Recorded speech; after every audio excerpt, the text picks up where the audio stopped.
Nu tad beidzot mēs varam izbaudīt īstu zviedru kvalitāti.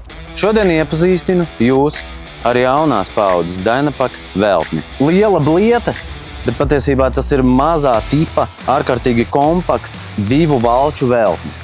Valča platums ir 1,20 m. Diametrs valcim 70 cm un valča biezums būs 13 mm. Šī veltņa pilna masa ir 3,4 tonnas. Tā darba masa ir 2600 kg un tas aprīkots ar Kubotas 18 kW dzinēju.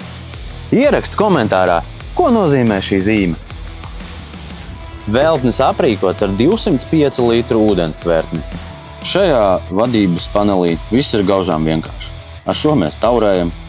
Ar šīm pogām mēs palaižam priekšējā un aizmugurējā valču smidzināšanu, ar šo ieslēdzam gaismu. Šī poga gan izskatās baiga labā. Man liekas, ar to var pasaukt palīgā džekus, lai atnāk šķembas izlīdzināt. Bet patiesībā tā ir, lai palaistu vibrāciju priekšējiem un aizmugurējiem valcim.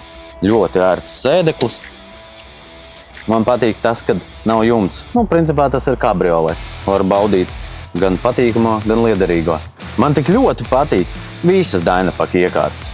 Jo tās ir tik pārdomāti, uzbūvētas. Rūpnīcā džeki zina, ko dara.